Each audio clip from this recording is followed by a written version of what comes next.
with the idea of the historic precedent of America electing the first black president. And he brought to them in his campaign the concept of hope and change. Well, we're still hoping for the change. Mm-hmm. And in fact, the change that we've got is not hope. It's gone backwards. What happened was that the president let the people believe that he would tell them the truth. And he started off as president lying to the American people. I mean, this man now has, according to the latest polls, 73% of the people in the country. Now, understand, if you have 73% of the people, you're talking Democrats, Republicans, black people, Hispanics, Asians.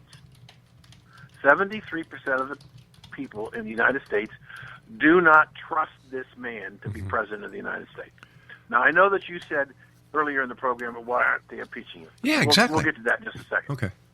So, but what I'm saying is that the political correctness is not only affecting the United States, it is political correctness that caused France and England to back away because they did not want to insult the Muslims. Now, I'm going to, again, say some things that maybe you may or may not have heard before. There also has been a change in this country, and as a result of political correctness, there's a sacred class of people. It used to be the blacks. Yeah. And it's not the Hispanics. You know who it is? The Muslims. Yeah. Nobody will dare attack the Muslims in the United States. Why? Either party, Democrat, Republican, Liberal, Conservative, because, you know what? They're just plain afraid of these people. But let me, this is what I can't understand. You see, we here in Canada, too, suffer from political correctness. In fact, I made a T-shirt up that said, nobody asked me if I wanted to be politically correct, because I don't. I want to say Merry Christmas. I want to say Happy Easter. I want to have on the side of the mountain, instead of season's greetings, Merry Christmas. If I want to put an angel on top of a tree, that's my right. But all of a sudden, it's like, well, you can't say that, or that's, you're being a racist. Whatever happened to freedom of speech? You're gonna. I'll tell you about what happened. You may be aware there's a company called Mozilla that does a search engine. Sure. For the internet. Yep. And you recall in the last, 5-6 months ago, when the newly elected by the board chief executive officer of the company was attacked by a gay marriage group in California because he gave $6,000 to an organization that was opposed to gay marriage, which passed the ballot in California. And the man had to resign his position because the gay website threatened and told all of their people and all the gay websites in the country, do not use Mozilla. So the board, in order to try and save their company, accepted his resignation.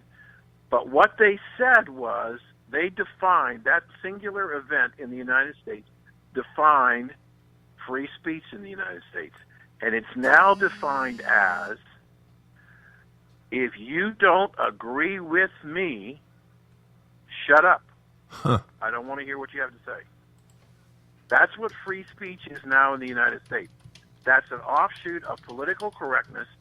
And I think that as long as Santa Claus is in control, meaning the president, and his budget and all the gifts and everything that he gives to all the people, more food stamps and cell phones and computers, pays their rent, all these things, and as a larger and larger percentage of people are dependent upon the central government for their survival, not themselves, political correctness will continue. And I think it is, you never hear, at least in my country, you never hear true conservatives ever supporting political correctness. Moderate or rhinos, Republicans in name only, will, and all the Democrats will. But there was a wonderful, depending on your perspective, wonderful. Yeah. About 2 weeks ago, are we running out of time again? No, we've got about 8 minutes. Okay.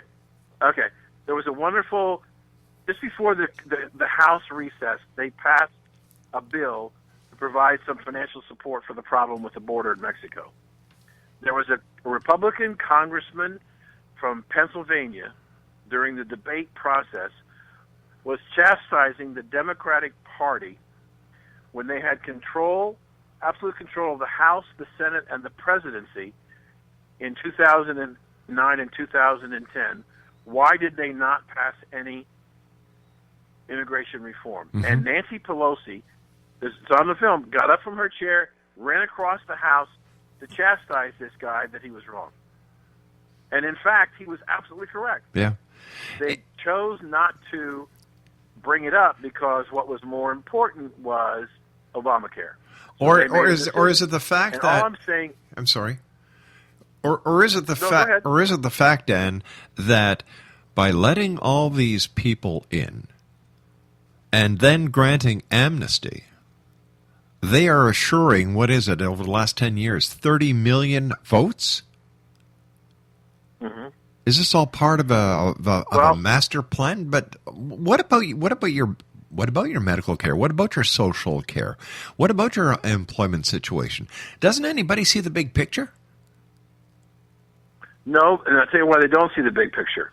Because if you go to the July 5th issue of the New York Times, which is a Sunday issue, there is an article about the illegal immigration coming across the Mexican border. In that article, it said from April 1st, 2014 to June 30th, 2014, 300,000 illegals came across the border. Yeah. Of the 300,000 that came across the border, 50,000 were underage children. What has the media in the United States reported? The 50,000 children. Did they report anything of the 250,000 adults? Not that I heard. Across the border illegally? Nope. Okay. Now here's another op-ed that I wrote. I'll take you back in history. When the Allied forces decided to land on Normandy, they put together the largest armada in the history of the world to bring 150,000 troops to the Normandy beaches. 100,000 more adults than the people who landed in Normandy came across the border in from April 1st to June 30th. Now, the Department of Defense of the United States says that an average infantry division is 10,000 soldiers. So I take 250,000 aliens divided by 10,000, the equivalent of 25 infantry divisions invaded our country from April 1st to June 30th. All right, now if 25 divisions. Okay, I agree with you. I agree with you 100% that it's an invasion. Using the word invasion, does that not give the right to the Army, the Air Force, the Navy, the Marines, and everyone under the auspices of Homeland Security to go down to that border and protect the Americans from this invasion? Well, you're absolutely right, because in my op-ed I said, how do we stop it? We take those troops that are coming out of Afghanistan and the troops that were in Iraq that are hardened troops working in a desert situation. We put them on the border and we string concertina wire, 3 levels of it, and we use drones and we with the American military, and we take as many pictures and movies as we possibly can from helicopters and airplanes, and we broadcast it on all of those Central American countries and say, this is what you're going to face. You're going to wind up sending your children back because they're not crossing the border. The Perry, the governor of Texas, was trying to put his National Guard on the border. Yep. But the problem is that the National Guard, unless they're nationalized by the president, have no arrest powers. The Army, the Marine Corps, they all have military powers, and they also have arrest powers because they're under the federal government. Right. So we can put those soldiers, put them to work on the border, and put up concertina wire and start building the wall that we need to, and then we can peel off those soldiers. But we can stop it dead in its tracks, and then we've got to send those people home. There's a congressman who absolutely drives me crazy. He's a Hispanic, and he thinks, now listen about this, he thinks that the United States government should identify over 50,000 people that have been deported and go get them and pay their way back to the United States and make them citizens. Is he nuts? That's how crazy these people are. And so I hope, in my heart of hearts, that the stupidity and the decisions and the things that are going on, that more and more Americans will finally come out of this great slumber and say, as the movie called Network, when the guy stands up. Oh, yeah. And it says, I'm mad as hell and I'm not going to take it anymore. Yeah. I think that there is something coming, and I don't believe the people in the Beltway, and I predicted this starting in February of this year. I think because I'm a money guy and because I'm a numbers guy, here's the numbers. If 75% of the sitting Democrat House members are reelected, then the Republicans will have override veto power in the House. I believe that at the beginning of the year, the Democratic pollster said the Democrats, before all this other stuff happened, was probably going to lose 11 seats, which would take them to 57. They need 9 seats to have override veto. I think that they're probably going to now lose more than 11. And I think that those Democrats who are coming up for re-election are going to run away from the president and his agenda. So I think what's going to happen is the Republicans are going to get override veto power of the House. In January, the first session of Congress, is going to be a bill introduced from the House that says we're going to defund Obamacare. It's going to go to the Senate. The Republicans will have a majority. It'll pass the Senate.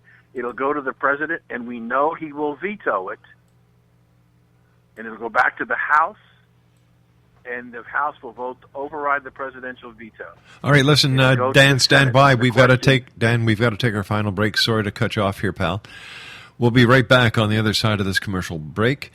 Dan Perkins is our guest, and I can guarantee you something, Exo Nation. He's going to be coming back because this is one of the straightest shooting guys I've had on the show in a long time. We'll be back on the other side as we continue here in the Exo from our broadcast center in Hamilton, Ontario, Canada. Don't go away.